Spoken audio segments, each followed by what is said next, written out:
Hey, Veronica, thanks for taking the time to talk with me today. Of course. Hello. Hello. So, this movie was so much fun. I watched it last night with my daughters and we had like so much fun with it. And I'm also like, never have sleepovers, kids. Never do. Not allowing it. But I'd love to know, like, whenever you got involved, what really drew you to want to be a part of the project? Yeah, I have been in the Disney family for a while. The first TV show I ever wrote for was a Disney Channel show back in the day. So I've always loved kind of what they do and how you, they speak directly to their audience, Mhm. which I love. And when we were trying to figure out something to do together, and then they knew that they were going to make the Slumber Party, and they thought of me. And when I read it, I mean, I love coming of age. I love true comedy, and I think that this film puts both of those two together, and it has a ton of heart, and that's like the trifecta for me. And so when I kind of gave them my vision of what I wanted to do with it, kind of make it a little different than what we're used to, really kind of going a bit nostalgic. And I think a lot of the adults who watch it will recognize a lot of kind of style in the movie because it's the stuff that I grew up with, that you Mhm. grew up with. They were totally on board. And so, because I told them I want to make the movie that 14-year-old Veronica would like and adult Veronica will like. And they were like, you go, girl. And Yeah. I'm like, okay, let's do it. And so I think it was a mixture of one, an amazing, really fun and funny project that is centered around a group of girls, which is like the holy grail. And then two, Disney's support in letting me kind of do my thing with it. hmm Yeah, well, speaking of the girls, like this cast is so good. They're all so great and they're like so much fun together. You feel like they're really friends. You know what I mean? So can you just talk about this cast and bringing them on? Totally. I mean, when you make a movie, it is like the stars aligning, everything that's meant to be is meant to be. That's how I look at it. And these young people were all meant to be together in this movie. It was so beautiful watching them be friends on screen and then also just seamlessly become like best friends in real life. They did everything together. Uh when we would be done shooting, I literally had to tell them, "You guys, you can't go to the movies every day after filming. You got to go back and film the other day. I know you want to hang out with each other all the time." But that's also what made it, I think, frankly, making a film is hard, of course, but like it was kind of easy because they just were themselves. They didn't have to really try to like each other and be friends. And I think you can see that on screen. There's an organic kind of Mhm. chemistry that comes out. Yeah, absolutely. I gotta ask you, they weren't really eating onions, right? Like, were they something else or were they onions? Dude, they're eating onions. Oh It was no. wild. We had a complete backup plan of like, apples when peeled can look a lot like onions if you're not super close up on them. So we had a whole plan because, like, who wants to take a bite out of a raw onion? Literally, every extra in the scene, everyone who are watching eat an onion, actually ate onions. Oh my Like gosh. all of the girls were such troopers, and they did it because I'm like, guys, we're getting close up in there. We've Yeah. got to at least take one bite, and they were so down for it. I mean, the fact that everyone in the competition basically went method acting and they're like, we're gonna eat as many onions as we can. I'm not gonna lie, like some people had to be eating Go-Gurt in between takes Yeah. because they're like all the acid from the onions. And but we told them, guys, you can stop at any point, but they're like, no, we're going for it. Which total respect, total respect. Yeah, that's so funny. I was watching it like these have to be apples or because they're like eating them. They're not even messing around. No, like I honestly, it was the greatest extra scene I've ever shot because of how committed everyone was. And again, it like makes it so real when you watch it and organic and authentic, because everyone on set that day was like, we are in a literal onion eating competition and we're going for it. That's so great. I can't believe it. Oh, oh, I did you were you tempted? Did you take a bite of an onion? Okay, I got to be honest, I'm probably the only one who didn't. I There is like a dislike of onions that is generational in my family. I don't know what it is. It's probably all mental. But my dad actually came to visit set, and he absolutely hates onions. He says he's allergic at restaurants because he just hates them, so the idea of them so much.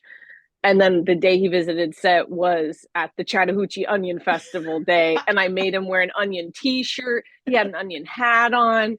It was his worst nightmare and my greatest dream come true. I hate onions, so I was watching it like it was like Okay, raised good. it to a See, whole new level for me. you're in the same Ugh. camp. Okay, great. Yeah, it was awful.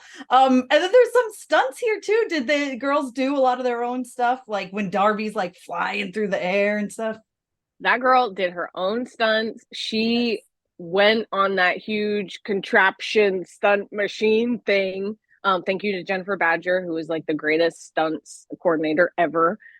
Because obviously having young people do these, adventurous, wild things is very complicated. And so to have an amazing stunt coordinator was so clutch, and also making them feel comfortable. And you never want to pressure them into doing this stuff. But like Darby was game. She's like, "You want to make me fly? Let's fly." And the girls actually rode the hedgehog. We did have there was this up to a certain speed that we could go with Yeah. them. So certain things, they couldn't do for safety reasons, but everything that these girls could possibly do, they did. And that was just so cool. That's funny. Did she shave her eyebrow? She didn't. There was a discussion at first where people were like, they were like, "Oh, she's just gonna shave her eyebrow, right?" This was before Darby had shown up, Yeah. to prep and everything. And I was like, "You guys, this is a 15-year-old girl who has to go into the summertime after she has to continue her life after this movie and do press and stuff. I don't think we should just assume that she's going to want to completely shave off her eyebrow in real life." And so she did not. Good. We didn't do it practically. We had an amazing makeup artist do a prosthetic and all that stuff, but that was also commitment. She had to spend hours in the chair every day just getting that eyebrow off. Yeah. But it looks great. She's probably the only person in the history of the world that could seamlessly pull off just one eyebrow. Like no Yeah. eyebrows is fine, but like there's something very unique about just one. Yeah. And like for some reason, she just looks gorgeous. No, she does. She pulls it off. One of the things I love is at the end when they hear the trigger word and they have like that, like through the credits, you're seeing like what actually happened. Was that always like going to be part of the plan? Because I thought that was very smart. It was definitely part of the plan, because that's part of the fun of this kind of story, which we've seen before, but this is a very fresh new way to see it. But we needed to put all of their shenanigans together for the audience, because there was a lot of clues and there was a lot of like, what did we do, why did we do it? And it's just the most satisfying feeling to be able to watch what actually happened after the fact. When he stopped and like didn't know the trigger word for a second, I was like, are we not gonna know? Like, is this how it's gonna end? I was so nervous. And I will have to say this, credit where credit's due. Titus is so funny, and that was his own bit that he put into the script. That was not scripted. He is a genius, and that was a big reason as to why I casted him, because I was like, I want you to do you, bring your creative juices, give it all you got. And boy, did he brought so much life to the character of Mesmer. And that is like one of my favorite moments in the movie, that like you would think, because it's so funny and good, that like, oh, it's scripted. No, that just came from his brain on the day. Like he did it. And yeah, basically all of the little Titus moments that were pure comedic genius made it into the movie. Yeah, he's so great. I love how he just kept showing up throughout the whole thing. Like everywhere they went, he was there. I'm like, what's this guy? They're like, you need a break. Totally. While we were shooting, we were like, okay, where can we put Titus? Can we put him in any more? Like, what more can we do with him? Just because whenever he was on screen, we were just cracking up the whole time. Yeah. Oh man, it was so much fun. So for me, this feels like the Hangover for younger kids, right? In a way. So did you kind of take a little inspiration from that, or what other movies did you kind of pull in? Definitely. I think it's undeniable to see the similarities of that film. And I mean, it's an adult movie, for sure. So there's a lot of differences, but it's like a beloved adult film that like people think is a fun, wild ride of friends. Mhm. And so that's definitely something that we wanted to include in our film, that similarity. And then I think on top of just kind of that structural similarity from the Hangover to our film, um, tonally, I personally pulled from a lot of other films. I pulled from, Ferris Bueller's Day Off, The Goonies, a little bit of The Breakfast Club when they're in the hallway, school Mhm. chase scene. A lot of old classic movies, even like, The Onion Eating Fest is a little reminiscent of Stand By Me. Mhm. Just these really old school, lovable, nostalgic movies where young people are the center of the story and we completely respect and value what they're going through Mhm. and it feels so real and there's a cinematic quality to those films even though they're about young people, like they're treated with such respect for what they're going through, and that's definitely something I wanted to give to our girls. Yeah. And then before we wrap, I got to ask you about the ducks. Like, was it hard wrangling ducks on set? They're so cute.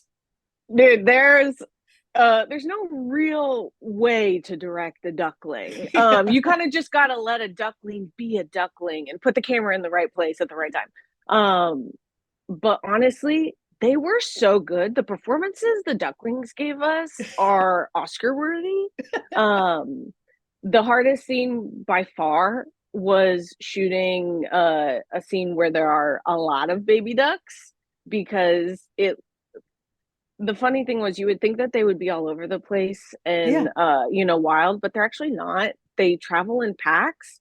And so we'd have 30 ducks, but it would just be one clump of ducks.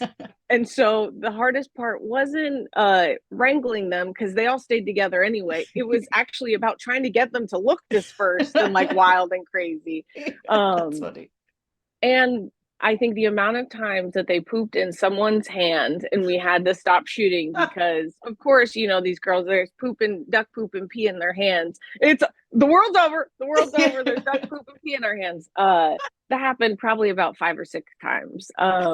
But we got behind the scenes videos of it all. So we Oh, can awesome. remember it. We can remember those times forever. Perfect. Well, thank you so much. This movie was so fun, and I can't wait for everyone to see it. Thank you so much. I'm so glad you liked it. Thank you. Yeah, it was so much fun.